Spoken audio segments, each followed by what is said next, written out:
ಅದನ್ನ ಈಗ ಬಂದ್ರೇನ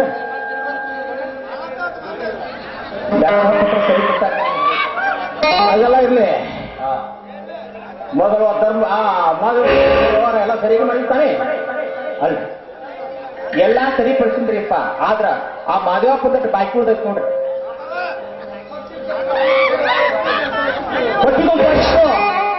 ಅದಕ್ಕೆ ಇವು ತೀರಿಸಿ ಹೋಗಿರೋದೇ ನೋಡಿ ಬಸಟ್ಟಿ ಬೇಗನೆ ಹೋಗಿ ಆ ಮಹಾದೇವನ ಕರೆದುಕೊಂಡು ಬಾ. ಒಬ್ಬ ಸಂಬಂಧವನ್ನು ಓದಿಸಿ ಸೋಕ್ಕಿನ ನಡೆಯುತ್ತಿದ್ದಾನೆ. ನೋಡಿ ನಮಸ್ಕಾರ ಶ್ರೀಮಂತರಿಗೆ.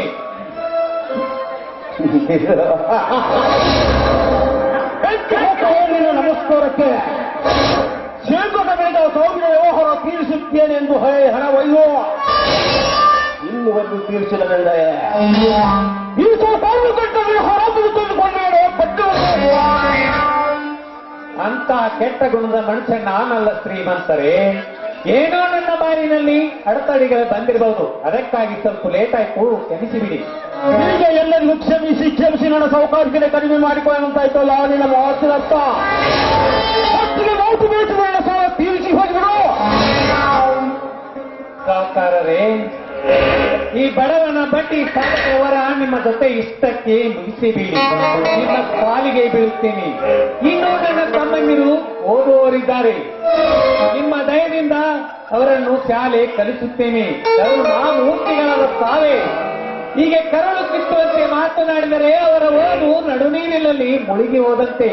ಅದಕ್ಕಾಗಿ ಆ 1000 ಜೊತೆ ಇನ್ನೊಂದು 4000 ಕೊಟ್ಟು ಪುಣ್ಯ ಕಟ್ಟಿಕೊಳ್ಳಿ. ಎಲ್ಲವನ್ನು ಬಡ್ಡಿಯಂತೆ ಬಿಡಿ. ಆಗುದಿಲ್ಲ, ಹೆಣ್ಣನ್ನು ಪಾಡಬೇಡಿ. ಎಲ್ಲರ ಮಕ್ಕಳ ವಿದ್ಯೆಗೆ ಕೊಟ್ಟು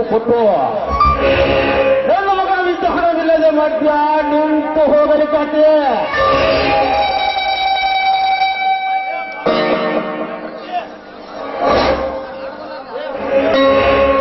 ಮಾಧವಪ್ಪ, ಬಡವರಿಗೆ ಹಾಕ್ಬೇಕಪ್ಪ, ಗಡಿಗೆ ಹಾಕ್ರಿ. ಸುಮ್ಮ ಊಟ ಮಾಡಿ ಮನೆಯಾದ್ರು ಯಾಕತ್ತಿ ಕೇಳ. ಸಂಬರ್ನ ಯಾಕೆ ಕೊಟ್ಟಿದಪ್ಪ, ಬೆಂಗಳೂರಿಗೆ ಬಾಂಬೇಕ. ಸುಮ್ಮ ಇರೋ ಮನ್ಯಾಗ.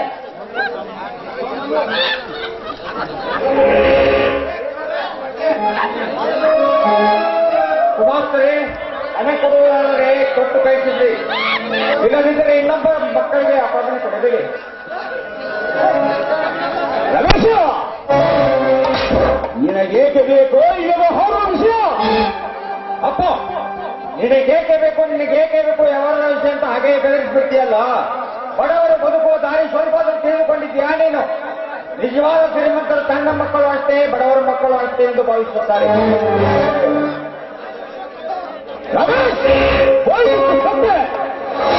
ಎಂತ ಬಡ ಪೋಲಿಗಾರರಿಗೆ ಅವಮಾನ ಮಾಡ್ತೀಯಾ? ನಿನ್ನನ್ನು ಹುಟ್ಟಿ ಮಾಡಿಬಿಟ್ಟೇನು? ತಂದೆ ಕೈಯಲ್ಲಿ ಮಗನ ಪ್ರಾಣ ಹೋದರೆ ಏನು? ಎಂತ ಕೆಲಸ ಮಾಡ್ತೀಯಪ್ಪ ನೀನು? ಅವ್ರಿಗೆ ಎಷ್ಟು ಬೇಕೋ ಅಷ್ಟು ಹಣ ಕೊಟ್ಟು ಕಳಿಸಿಬಿಡು. ರಮೇಶ್, ತಂದೆ ಆತಂಕ ನಡೆದುಕೊಳ್ಳುವುದು ಮರಣಾಗಲಿನ ಕರ್ತವ್ಯ. ನಾವಿವರಿಗೆ ಸಾಲ ಕೊಡುತ್ತಾ ಬಂದದ್ದು ಗುಡ್ಡದ ಹತ್ತಿರ ಬೆಳೆದು ನಿಲ್ಲ ಹತ್ತಿದೆ. ಇವರು ಸಾಲ ಕೊಟ್ಟವರು ಯಾರು ಎಂದು ಯಾರು ತಿರುಗಿ ಬಿದ್ದರೆ ನೋಡ ಮಗನಾದ ನಿನ್ನ ಕೈಯಲ್ಲಿ ತಿರುಪಾಯ ಬಟ್ಟಲ ಬರುತ್ತದೆ ಮಗನೇ. ತಿರುಗಿ ಬೀಳುವಂತ ಕೆಟ್ಟ ಗುಣದ ಮನುಷ್ಯ ನಾನಲ್ಲ ಶ್ರೀಮಂತರೇ. ನನ್ನ ಮೇಲೆ ನಿಮಗೆ ಸಂಶಯವಿದ್ದರೆ ತೆಗೆದುಕೊಳ್ಳಿ ನನ್ನ ಹೊಲದ ಕಾಗದ ಪತ್ರವನ್ನು. ನಾನು ನಿಮಗೆ ಹಣ ಕೊಟ್ಟು ಋಣ ಮುಕ್ತನಾದಾಗ ಮರಳಿ ಅವುಗಳನ್ನು ನನಗೆ ಕೊಡುವಂತೆ, ಇರಲಿದ್ದೆ ಆಸ್ತಿಯನ್ನು ನಿಮ್ಮಂತೆ ಮಾಡಿಕೊಡುತ್ತೇನೆ.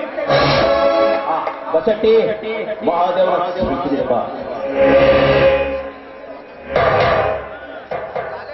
ಆಯ್ತು.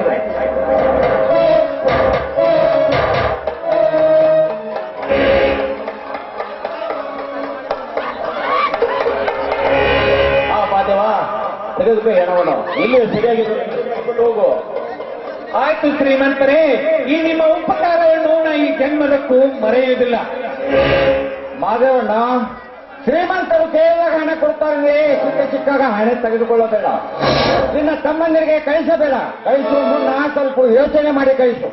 ಆಯ್ತು ಶ್ರೀಮಂತರೇ, ಅಷ್ಟೇ ಮಾಡುತ್ತೇನೆ. ನಾನಿನ್ನು ಬರುತ್ತೇನೆ.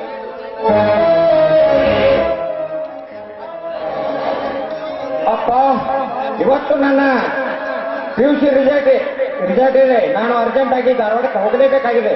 ಸ್ವಲ್ಪ ಖರ್ಚಿಗೆ ಹಣ ಕೊಡಬೇಕು. ಹೀಗೆ ಕೇಳು ರಮೇಶ್, ಯಾರಾದರೂ ಯಾರಿದ್ದಾರೆ? ನೀನೊಬ್ಬಳೆ ಗಂಡು ಮಗ, ಪ್ರೇಮಳೊಬ್ಬಳೆ ಮಗಳು. ನನ್ನ ಔಷಧಿ ಎಂದರು ನೀವೇ, ನನ್ನ ಸಂಪತ್ತೆಂದರು ನೀವೇ. ತೆಗೆದುಕೊಳ್ಳಿ 10,000 ಹಣವನ್ನು. ಇಷ್ಟೊಂದು ಹಣ ನಾನೇನು ಮಾಡಲಿ? ಹತ್ತಿರವಿರಬೇಕಪ್ಪ, ಸಮಯ ಬಂದಾಗ ಬೇಕಾಗುತ್ತದೆ. ಪ್ರೇಮ ಪ್ರೇಮ,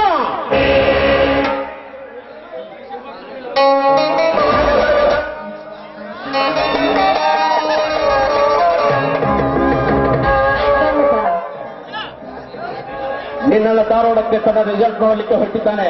ಅವನ ಉದ್ದೇಶವನ್ನು ಸಿದ್ಧಪಡಿಸಮ್ಮ. ಅಪ್ಪ, ಕಾಲೇಜ್ ಮುಗಿಸ್ಕೊಂಡು ತಾನೇ ಬಂದಿದ್ದೀನಿ. ನಾನು ಸ್ವಲ್ಪ ಡ್ರೆಸ್ ಚೇಂಜ್ ಮಾಡ್ಕೊಂಡು ಬರ್ತೀನಪ್ಪ, ಆಮೇಲೆ ತರ್ತೀನಿ.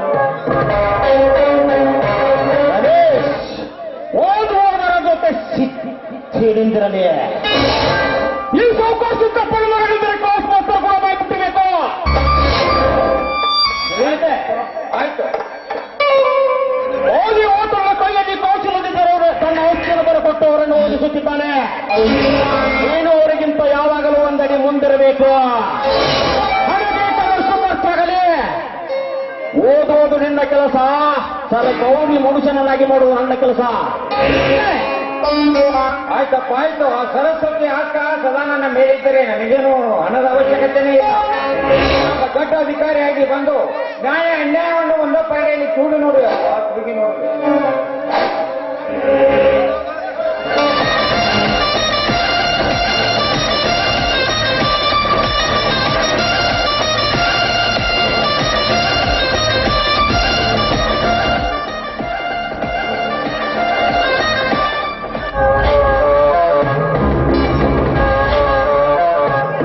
ತೆಗೆದುಕೊಳ್ಳೋಣ.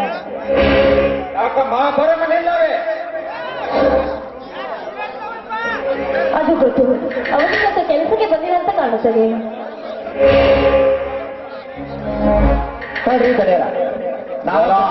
ಬಡ್ಡಿಯ ಮಗನೇ, ಒಟ್ಟು ಈ ವಾರದಲ್ಲಿ ಸರಿ ಈ ಕೆಲಸಕ್ಕೆ ಬಂದಿಲ್ಲ. ಬರ್ಲಿ ನಾಳೆ ಕೆಲಸಕ್ಕೆ.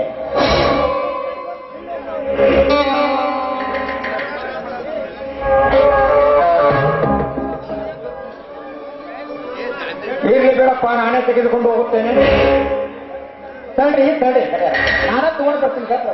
ಹೇಳಿ ಬಸ್ಲಿಕ್ಕೆ ಅವ್ರಿ, ನೀವು ಈ ಕೆಲಸಕ್ಕೆ ಕೈ ಹಾಕಬೇಡಿ, ನಾನೇ ತೆಗೆದುಕೊಂಡು ಹೋಗುತ್ತೇನೆ.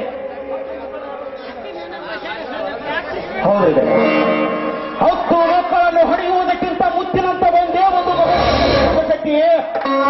ಹೌದಿದೆ, ನಿಮ್ಮ ಮಾತು ಕರೆ ಇತ್ತು ನೋಡ್ರಿಪ್ಪ. ನಿಮ್ ಕರ್ತು ಕಟ್ಟು ಹುಟ್ಟ್ಯಾನ್ರಿ ಇವ.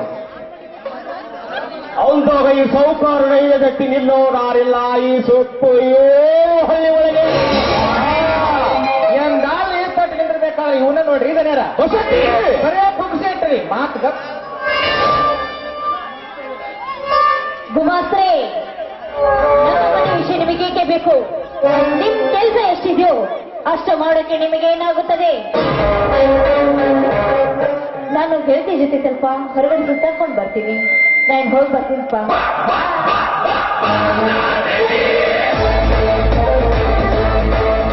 ಬಸಟ್ಟಿ, ನೀನು ಹೋಗೋ. ನಾಳೆ ಸ್ವಲ್ಪ ಬೇಗನೆ ಬಿಟ್ಟು ಬಿಡು, 6 ಗಂಟೆಗೆ ಬರ.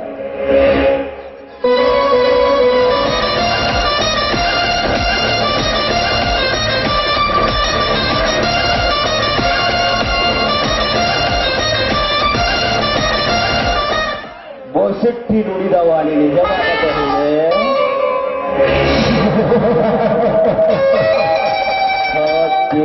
ಇಲ್ಲ. ನನ್ನ ಮಗನೊಂದಿಗೂ ನನಗೆ ಎದುರು ನಿಲ್ಲುವುದಿಲ್ಲ. ನಾನು ತೋರಿಸಿಕೊಟ್ಟ ದಾರಿಯಲ್ಲಿಯೇ ನಡೆಯುತ್ತಾನೆ. ಈ ಮಾತು ಸತ್ಯ. ಸತ್ಯದ ಸುಳಿಗೋಳಿಯಲ್ಲಿ 7 ಹಳ್ಳಿಗಳು ಮುನ್ನುಗ್ಗಿ ನಡೆದರು. ಈ ಸಾವುಕಾರ ಸಿದ್ದಪ್ಪನ ಹೆಸರು ಕೇಳಿ ಗದನೆ ನಡುಗುತ್ತೇವೆ. ಅಂಥದ್ರಲ್ಲಿ ನನಗೆ ಮಗನಾದರೂ ಅಷ್ಟೇ, ಮರ್ಕಟವಾದರೂ ಅಷ್ಟೇ. ಒಂದೇ ಅವರನ್ನು ರೋಷದ ಬೆಂಕಿಯಲ್ಲಿ ಹಾಕಿ ಸುಡದಿದ್ದರೆ ನನ್ನ ಹೆಸರು ಸಾವುಕಾರ ಸಿದ್ದಪ್ಪನೇ ಅಲ್ಲ.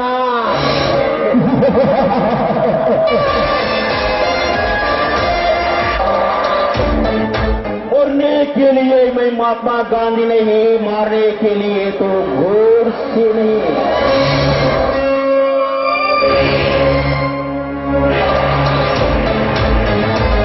वो जमाना होता 1947 तो ये जमाना होता ये के पाकिस्तान समझे।